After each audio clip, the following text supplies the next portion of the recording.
And here's how he described it. Remember, he was traveling in China.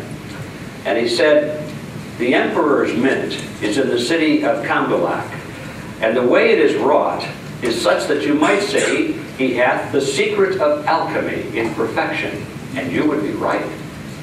"What they take is a certain fine white bast or skin, which lies beneath the wood of the tree and the thick outer bark. And this they make into something resembling sheets of paper, but black. When these sheets have been prepared, they are cut up into pieces of different sizes. The smallest of these is worth a half tornicel." A tornicel was a common silver coin in Europe and the Middle Ages, the late Middle Ages. And then he says, "There is also a kind worth 1 bezant of gold." A bezant is named after the Byzantine Empire. Byzant, they call it. And it was the East Roman Empire, and it too with the late Middle Ages. And it was worth exactly 133.5 tornicels. That was the exchange rate in those days. So anyway, that's an aside. So that he said there is also a kind worth 1 bezant of gold, and others of 3 bezants, and so up to 10. All of these pieces of paper were issued with as much solemnity and authority as if they were pure gold or silver. And on every piece, a variety of officials, whose duty it is, have to write their names and to put their seals. And when all is prepared duly, the chief officer, deputed by the Khan, smears the seal entrusted to him with vermilion. I didn't know what vermilion was, so I went and looked it up in the encyclopedia, and I find out that it's a natural pigment. But more interesting, it's almost pure, what they call mercuric sulfide. It's mercury. It means it's toxic, very toxic. And I had this mental picture of all these bureaucrats smearing the seal with vermilion with their hands and probably going crazy, you know. Kind of hidden justice there. And impresses it on all the papers so that the form of the seal remains stamped on it in red. The money is then authentic. Anyone foregoing it would be punished with death. And the Khan causes every year to be made such a vast quantity of this money, which costs him nothing, that it must equal in amount all the treasures of the world. Sound like the Federal Reserve System? With these pieces of paper made as I have described, he causes all payments on his own account to be made, and he makes them to pass current universally over all his kingdoms. And nobody, however important they may think himself, dares to refuse them on pain of death. And indeed, everybody takes them readily. So there is the model that really hasn't been abandoned ever since. All the nations of the world, almost all of them, have followed that model in one form or another. You would never guess, normally, what the next example of paper fiat money was, or where it occurred. It sure surprised me. It was the Massachusetts Bay Colony, right here in our own early frontier, or early colonial days. The year was 1690, and Massachusetts launched a foray against the French colony in Quebec. There was a lot of military conflict going on in those days. The French would attack, the English colonists would attack, and they'd counterattack. And they would raid these little villages and bring back the loot. That's how they paid the military. And on this particular raid in 1690, the Massachusetts military group was repelled, and they were not successful. They had casualties, and they came home empty-handed, and they were very angry, and they wanted to be paid. The Massachusetts colony government did not have the money, but they just got delivery on a new printing press. This was the era of just this wonderful thing. The printing press had arrived in the colonies.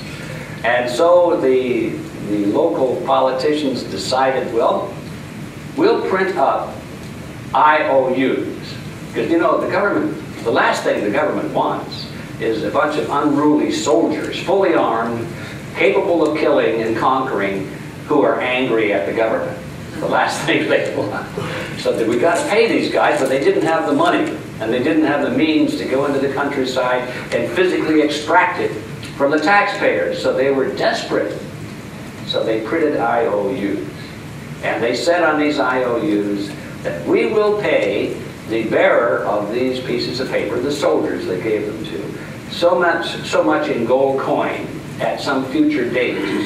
And then they ordered their population in the community to accept these IOUs as though they were actually gold or silver coin. And the merchants agreed to do that because they were afraid of the soldiers primarily. The soldiers came in and said, we want to buy something with this, and we were told that this is as good as gold and silver, and the merchants said, yes, sir.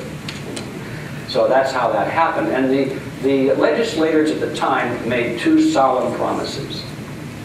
They promised first that they would pay it back at a future date, and they promised never, ever, ever to do it again. And they broke both promises, of course. They did eventually pay it back many, many years later, but that was not the original promise. It was to be paid back very soon. And of course, the first thing they did a couple of months later was to issue 3 times as much paper IOUs because it worked so well.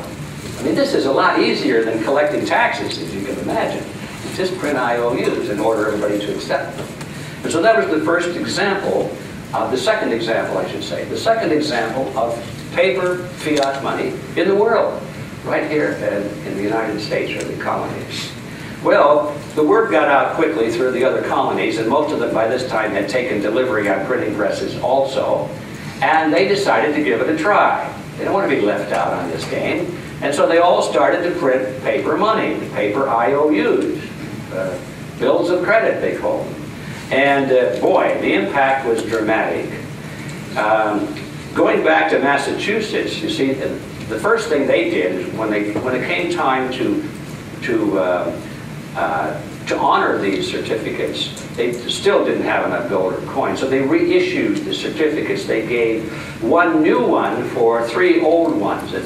Today we call it devaluing the currency. We may see that happen right here in the United States. Most countries have already seen it happen in the last couple of decades. But this was the first example of devaluing the money. They gave 1 for 3, which means that the currency had already gone down by 66% its value. That was by 1737. That currency had lost 66% of its value. Now, the Carolinas jumped on the bandwagon, and by that same year, or at least the late 1750s, the Carolinas currency had been devalued by 900%.